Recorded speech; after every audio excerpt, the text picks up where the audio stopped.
नमस्कार, आप देख रहे हैं द राष्ट्रम। मैं हूं मनोज शर्मा। मेरे साथ हैं लेफ्टिनेंट कर्नल अमृतलाल मकवाना और आज हम इनसे चर्चा करेंगे। भारत की ओर से एक मिसाइल छूट गया और वो पाकिस्तानी सीमा में गिरा। पाकिस्तान ने आपत्ति जताई, भारत सरकार ने खेद व्यक्त किया और इसके बाद पाकिस्तानी विदेश मंत्रालय ने अब काफ़ी सारे सवाल भारत सरकार से पूछे हैं। ये पूरा मामला क्या है, ये कितना गंभीर मामला है और ये कैसे हुआ और आगे अब क्या हो सकता है, इन चार मुद्दों पर हम आज चर्चा करेंगे। अमृतलाल जी, आपका बहुत बहुत स्वागत है। आप सेना में काफ़ी साल रह चुके हैं और इसीलिए हम आपसे जानना चाहते हैं कि ये जो मामला है, सबसे पहला सवाल यही था कि इतना बड़ी घटना, किसी मिसाइल का निकल जाना, और खुद भारत सरकार ने खेद व्यक्त किया कि ये गलती से हो गया है। ये गलती का कितना स्कोप है? आप सेना में हो, कितना स्कोप है? नहीं, ये हो सकता है ऐसा? देखो, गलती किसी से भी हो सकती है। कोई इंसान रोड पे जो गाड़ी चला रहा है वो कभी ये नहीं चाहता है कि मेरी गाड़ी का एक्सीडेंट हो जाए। सारे प्रिकॉशंस, सारे मेंटेनेंस, सारे टेकन एंड केयर, हर एक चीज़ देख करके वो करता है। लेकिन एक्सीडेंट तो एक्सीडेंट होता है। एक्सीडेंट में आप किसी को दोष नहीं दे सकते हो। एक्सीडेंट माने आकस्मिक दुर्घटना का होना। तो यहाँ भी सेम उसी तरीके से ये आकस्मिक जो दुर्घटना हुई है, जो नहीं होनी चाहिए थी। जब इंसान के साथ कोई एक्सीडेंट हो जाता है और सामने वाले 2-4 लोग मर जाते हैं, तब आपकी आंखें खुलती हैं और तब आपको पता चलता है कि ये तो बहुत भारी नुकसान हो गया। लेकिन यहाँ अगर देखा जाए तो ये घटना जो हुई है, ये एक निंदनीय घटना कह सकते हैं और ये एक गंभीर मुद्दा है। कारण क्या है कि हिंदुस्तान की सबसे बड़ी और सबसे लेटेस्ट टेक्नोलॉजिकल अगर कोई मिसाइल है, जिसको मीडियम रेंज सुपरसोनिक जो ब्राह्मोस मिसाइल है, रशिया और भारत के द्वारा जिसको डेवलप किया गया था 2005 में, ये भारतीय सेना, भारतीय वायुसेना, भारतीय नौसेना के अंदर इसका इंडक्शन हुआ और आज भारत के अंदर तकरीबन 1000 से ज़्यादा जो मिसाइलें अपने पास यहाँ पे लगी हुई है, वो जगह जगह पे अभी गलवान घाटी में जहाँ जो इश्यू खड़ा हुआ है तो वहाँ भी हमने पूरी डिप्लॉय करके रखी है, यहाँ भी डिप्लॉय है। तो किसी भी देश की हिम्मत नहीं है कि जहाँ हमारी ब्राह्मोस मिसाइल लगी है और वो भारत के अंदर एंट्री कर सकता है। सर, जिस मिसाइल की हम बात कर रहे हैं, वो मिसाइल के बारे में कुछ बताइए। उस मिसाइल की खासियत क्या क्या है, वो कैसे काम करती? सिरसा और ये जिस जगह पे ये मिसाइल गिरी है वो तकरीबन 300 किलोमीटर की दूरी पर है। तो ये मिसाइल वहाँ पे गिरी और जिस प्रकार से ये जो मिसाइल है, ये medium range supersonic cruise missile है जिसका नाम है ब्राह्मोस। ब्राह्मोस एक जो मिसाइल है, 2 नदियों के नाम से इस मिसाइल का नाम ब्राह्मोस पड़ा है। भारत की आसाम के अंदर जो ब्रह्मपुत्रा रिवर है उसका ब्राह्म, और मोस यानी कि रशिया की राजधानी जो मॉस्को है, मॉस्को के अंदर एक मॉस्कोवा रिवर है। मैं खुद रशिया में जाकर के आया हूँ, 5.5 महीना वहाँ पे रुका हूँ। तो ये जो कैपिटल सिटी ऑफ मॉस्को से एक मॉस्कोवा रिवर निकलती है, तो उसका मोस, ब्राह्मोस। तो इस प्रकार से ये सुपरसोनिक मिसाइल का नाम ब्राह्मोस रखा गया। अभी इनकी जो स्पीड है, पूरी दुनिया के अंदर ऐसी सुपरसोनिक क्रूज मिसाइल आज तक नहीं बनी है, जिसका रेंज यानी कि 1 सेकंड के अंदर ये जो है 4 मेक की रफ्तार से चलती है। आप और हम सभी जानते हैं, एक मेक माने हमारे जो आवाज़ की गति है 340.29 मीटर पर सेकंड की आवाज़ की गति है, वो 1 सेकंड के अंदर 340.29 किलोमीटर पर सेकंड के अंदर ट्रैवल करती है। तो ये जो सुपरसोनिक मिसाइल बनी है, जिसका रेंज यानी कि जिसकी स्पीड है, वो 1 सेकंड के अंदर 1361.16 किलोमीटर पर सेकंड के अंदर वहाँ पे ये पहुँच सकती है। तो जिस प्रकार से इनका टोटल जो वज़न है, ये 3000 किलोग्राम से, अगर इसको ये जो लॉन्च अगर हम उनको ज़मीन से करते हैं तो उनका लोड कैपेसिटी है वो 3000 kg है। अगर उसको हम सुखोई के द्वारा उनको लॉन्च करते हैं यानी कि एयर टू एयर, तो उसका 2500 किलोमीटर उसका वेट रहता है। और सरफेस टू सरफेस जब इसको लॉन्च करते हैं तो भी इसका 3000 किलोमीटर्स हैं। और सबमरीन के द्वारा यानी कि अंडर वाटर जब उसको हम लॉन्च करते हैं तो उसका भी रेंज इससे बढ़ जाता है। इसका जो टोटल रेंज है वो ये अप्रॉक्सीमेटली जगह जगह पे अलग अलग रेंज है इसका। यहाँ से अगर हमने मिसाइल को लॉन्च किया तो तकरीबन 500 किलोमीटर की दूरी तक ये मिसाइल जा करके एक्यूरेट फायर करती है। अब बोलोगे एक्यूरेट, 1 मीटर के दायरे में जो भी टारगेट आएगा उसको वो बर्बाद कर देगा। इतनी खतरनाक मिसाइल आज दुनिया के पास, इस मिसाइल का कोई तोड़ नहीं है। आज चाइना हमसे डर रहा है, आज पाकिस्तान हमसे डर रहा है। कारण क्या है कि पाकिस्तान को भी कल ही में जब उसका वीडियो एक देख रहा था, सारे पत्रकार पूरे परेशानी में हैं, पूरे डरे हुए हैं। उनके जो कमर बाजवा और इमरान खान सारे लोग डरे हुए हैं कि इंडिया ने अभी पंजाब के अंदर अमृतसर, लुधियाना, बटाला, जलंधर, इन तमाम जगह पे ब्रह्मोस मिसाइल को पाकिस्तान की तरफ पूरा लगा करके रखा हुआ है कि अगर कल को कोई बात होती है तो इसमें वो कैपेसिटी है कि इतने किलोमीटर एरिया के अंदर अगर कोई दुश्मन की मिसाइल आती है, एयरक्राफ्ट आता है, तो उसके अंदर एक होमिंग रडार साथ में लगा हुआ है।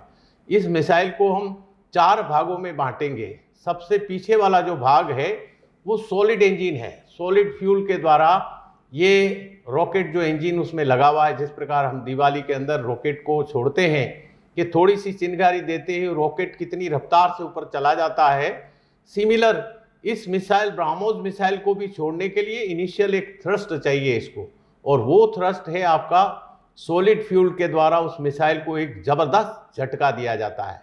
और आगे उसमें रेम जेट इंजन लगा हुआ है। अब रेम जेट इंजन क्या है कि इसके अंदर छोटे छोटे जेट्स लगे हुए हैं, और आगे आपने देखा होगा कि इस मिसाइल के आगे एक न्यूक्लियर पोर्शन जो लगा हुआ है, शार्प पोर्शन जो लगा हुआ है, उसके अराउंड में उसके सर्कुलर मोशन के अंदर चारों तरफ केविटी रखी गई है, जो कि इतनी स्पीड से ये उड़ान भरी है, इसने मतलब फ्लाइट ली है, तो जोर से हवा आकर के वो जो सर्कुलर जहाँ पे शार्प वो लगा हुआ है, इसके आगे पीछे जो है यहाँ से हवा तेजी से अंदर दाखिल हो रही है, लेकिन रास्ता इतना अंदर संकरा है कि वो तेजी से छोटे छोटे जेट बने हुए जेट के द्वारा ही निकल सकता है। लेकिन उस जेट के ऊपर वहां पे जो लिक्विड फ्लूइड है, वो लिक्विड फ्लूइड का उसके ऊपर स्प्रे होता रहता है, और साथ में वहां पे स्पार्क प्लग है।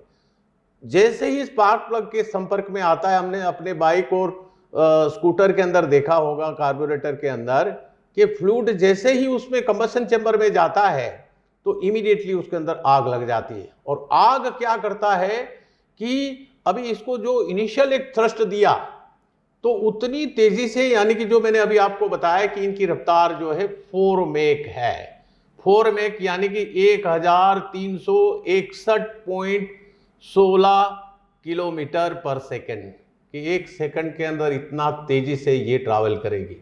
अभी आपके दिमाग में सवाल आएगा कि भाई इसको मिसाइल को कैसे पता लगेगा कि ये टारगेट कहाँ है। तो सबसे पहले क्या होता है, मिसाइल में टारगेटिंग होता है।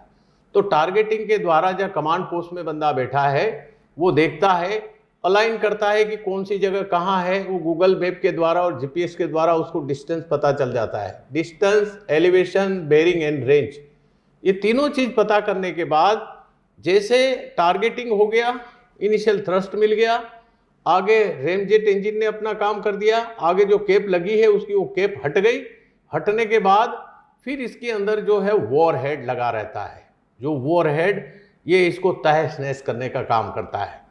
तो वो जो वॉर हेड मैंने अभी आपको बताया है, ये दुश्मन के इलाके में जाकर के, सर भारत की तरफ से ये जो हुआ तो पाकिस्तान ने ये कहा है कि यदि हमारी ओर से भी कार्यवाही हो जाती, जवाबी कार्यवाही, तो तो इस जो बयान है, इस बयान को किस तरह से देखते हैं? देखिए, बयानबाजी कुछ भी हो सकती है। देखिए, आप जब भी कोई बड़ा डिबेट चलता है, चाहे वो लोकसभा में हो या राज्यसभा के अंदर हो या विधानसभा के अंदर हो, तो जिस प्रकार से बयानबाजी अपोजिशन लीडर के द्वारा होती है और रूलिंग पार्टी के द्वारा होती है, तो बयानबाजी तक ही रहती है। लेकिन उसका जो निचोड़ क्या होगा, उसका डिसीजन क्या होगा, लड़ाई या रिटालिएटरी एक्शन कोई आम बात नहीं है, कोई इमीडिएटली नहीं कर सकता है। उसको मालूम है कि अगर किया तो उसका खामियाजाना बहुत भुगतना पड़ेगा, बहुत गंभीर रूप से हमें ये करना पड़ेगा। और आज पाकिस्तान वैसे भी दुनिया से एक अलग थलग देश बन गया है। एनएफटी में भी अभी उसकी हालत है ग्रे लिस्ट से हट करके ब्लैक लिस्ट में जाने वाला है, कि उसने न तो उग्रवाद के ऊपर लगाम कसी है, ना उनके जो दायरे के अंदर जो स्कोप आता है उस स्कोप के अंदर भी उसने मीट नहीं किया है। आज पाकिस्तान की हालत वो हो गई है कि 5 टुकड़ों में बंटने वाला है। कारण क्या है कि वहाँ पे गृह युद्ध शुरू हो गया है। जो वहाँ पे मुजाहिदीन की जो सेनाएं हैं पाक ऑक्युपाई कश्मीर के अंदर, आपने कुछ दिन पहले देखा होगा इमरान खान और इनका कमर बाजवा, जो जावेद कमर बाजवा, उनकी जो सेना के प्रमुख है, वो इस इलाके में गए थे, जहाँ गए थे 100 मीटर की दूरी पर इतना बड़ा भयंकर ब्लास्ट हुआ था कि ये लोग बाल बाल बच गए। सर, ये जो मामला है, उन्होंने सबसे पहले कहा कि भारत ने हवाई जो सीमा है उसका उल्लंघन किया, मिसाइल छोड़ी गई, और उसके बाद भारत सरकार ने खेद व्यक्त किया। मगर अब पाकिस्तानी विदेश मंत्री इस मामले को लेकर काफ़ी सारे सवाल उठाए हैं। उन्होंने कहा है कि ये जो आपने कहा कि टेक्निकल खामी हो गई, तो क्या आप मिसाइल को उड़ा के चेक करते हो, या फिर जवाबी हमला हम कर सकते थे, या फिर उन्होंने संयुक्त जांच की मांग की है। तो इसको किस तरह से देखते हैं? देखिए, मुद्दा गंभीर है, उसमें दो राय नहीं है। पाकिस्तान अपनी जगह पे सही है, भारत अपनी जगह पे सही है। जांच होनी चाहिए कि भाई ये हुआ कैसे। इतनी सारी, जैसे अभी जांच आपने देखा होगा कि भारत के सीडीएस प्रमुख, जो भारत के सर्वोच्च सेनापति जिसको माना जाए, 5 स्टार जनरल, जब एक जगह से दूसरी जगह एक हवाई जहाज़ में सफ़र करते हैं, हेलीकॉप्टर में सफ़र करते हैं, और अचानक अगर हादसा होता है बैड वेदर के कारण और उसका हेलीकॉप्टर क्रैश हो जाता है, तो हाई लेवल मीटिंग तो होगी, high level inquiry, court of inquiry ज़रूर होगी कि भाई किस कारण से हुआ है। कारण का पता लगाया जाएगा और आगे उसका जो प्यूनिटिव एक्शन है, जिन बंदों ने गलती करी है उनको सजा तो मिलेगी ही, और आगे फिर दोबारा इस तरीके का हादसा ना हो उसके लिए जो प्रिकॉशनरी मेजर्स है, जो इनिशिएटिव है, जो एक्शंस लेना है, उसका एक एक्शंस प्लान बनेगा, उसकी एक टीम बनेगी, और वो टीम जो है पूरे इंडिया के अंदर आर्मी, नेवी, एयरफोर्स, तीनों कमांडो के अंदर, तीनों चीफों के पास सारी इंस्ट्रक्शन जाएगी कि इस तरीके का हादसा हुआ है, दोबारा फिर कभी इसी टाइप का ये रिपीट हादसा नहीं होना चाहिए। तो ये दोनों तरफ से, वो पाकिस्तान जिस प्रकार से वहाँ हुआ है, तो उनके जो international public relation officer major general Iftikhar, जिन्होंने अपना प्रेस के द्वारा जो सूचित किया था कि ये हादसा हुआ है, एयर वायलेशन हुआ है, और एक प्रोजेक्टाइल, एक मिसाइल पाकिस्तान की सीमा में आकर घुस जाता है, तो ये इंटरनेशनल वायलेशन है, वो मैं भी बात मानता हूँ। लेकिन उसके पीछे का कारण यही है, इसलिए आज देखो, आज डेट हो गई 13, 4-5 दिन हो गए, लेकिन कोई इंटरनेशनल इसके ऊपर कमेंट नहीं आया। ये होता रहता है वर्ल्ड के अंदर, नॉट ओनली भारत, दुनिया के कई देशों के अंदर होता रहता है।